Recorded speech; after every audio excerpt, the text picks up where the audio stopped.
Because of cars like these, and because of fans of German-engineered speed, performance, pedigree, and power, this little M badge has almost religious importance to it. People get serious about this little letter M and the exclusive performance cars that BMW reserves it for. This M235i is one of the latest cars to wear the little M, and no shortage of commenters, reviewers, and enthusiasts argue about whether it should. Some say this is not a real M car, doesn't deserve the badge, or it's not what an M car used to be. Some say that BMW has made a mistake putting the M on a car like this, which is straight from its roots with a turbo engine, luxury features, and safety sensors.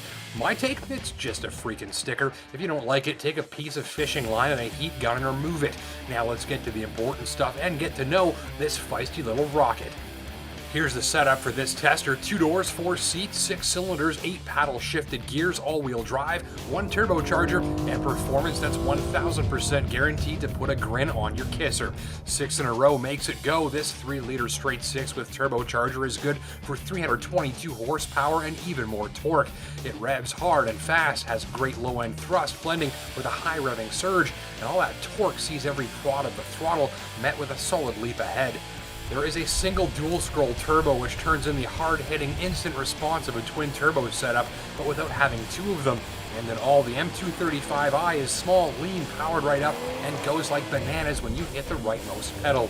Stomp the other pedal and these big blue brakes bite into action. Stopping power is fierce and durable, and under heavy to full braking, the pedal feels the most precise and easy to modulate, and you'd likely go through the seatbelt if it were any thinner. Like the engine, the brakes here feel fantastic when worked really hard.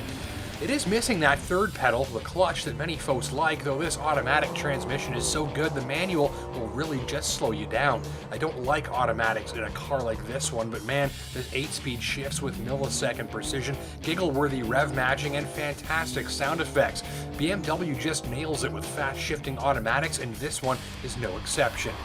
I'm a car guy and I'd have to get this stick, but it would be bittersweet, as there's no way a human driver can change gears as fast as this. Steering is power assisted and super complicated. It lightens up when you're parking so you can maneuver with one finger, engage Sport or Sport Plus mode from the selector, and it gets thick and heavy and solid with a great feeling of biting into the road and locking on rather than floating over top. The ratio and effort at the wheel feel bang on, and though this high-tech electric steering lacks the feedback and feel of the road beneath that steering snobs love, the average enthusiast driver is going to get a kick out of the go-kart experience and the smoothness and refinement all around. Turns out that is a recurring theme.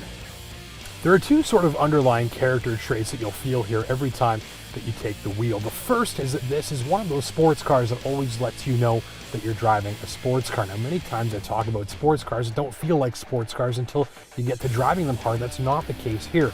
Now, it isn't uncomfortable, but there's always that hint of tautness and stiffness and a touch of a hum from that gorgeous factory sports exhaust upgrade to remind you that you're driving something a little bit hot and bothered. And second, well, there's a remarkable smoothness to the whole thing. As quickly as this machine reacts to your inputs and responds absolutely instantaneously, the way a world-class sports car should, there is a layer of smoothness around everything: the brakes, the steering, the engine, the gear shifts, even the handling and ride. You feel it's all dialed in and calibrated. There's just a beautiful polish to all of it. And for you, the driver, well, that means that you'll feel the refinement promised by the BMW badge and the response and thrills promised by the M badge, unless you remove it because you fancy yourself a bit of a connoisseur and find its presence offensive. Yeah, right. I didn't spin the tires right there because there's all-wheel drive optionally available for year-round access to the performance and to fend off Audi and Mercedes, who both offer it as standard in their comparable little luxury rockets. Inside, it's simple but luxurious, with stitching, nice trim materials, a beautiful steering wheel, and a slick infotainment system that can provide weather forecasts in the central screen or even read you the news from your favorite website. Air travel, like religion, can come with a lot of rules, and the seating is often less than luxurious. Yes, that's what you want to hear. Rear seats are bigger than you think by looking at the M235i, and once on board, 2 average-sized adults can sit in back with relative comfort. There's also room for a weekend worth of camping gear in the trunk if you need.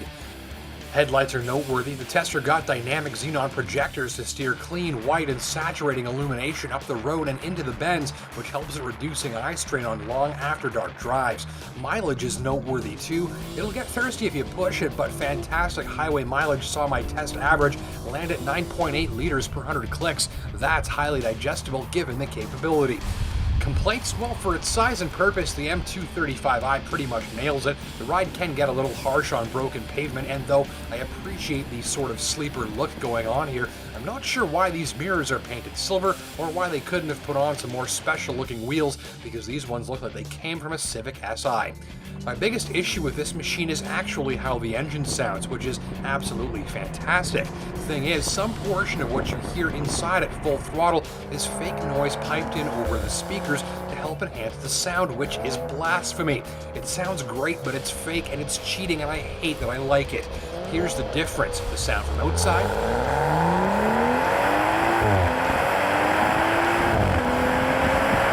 and the sound from inside.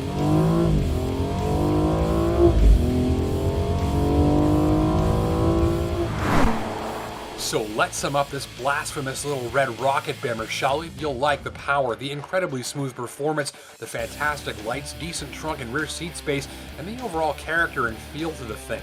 Refinement and polish to the overall package are top notch, and fuel mileage is pretty darn good too. Complaints? I don't think the M235i looks quite special enough. There's a bit of a learning curve to the central command system. The rear seats are best left to those of average size or less, and come on, really? Fake engine noise? It sounds great and I just hate it.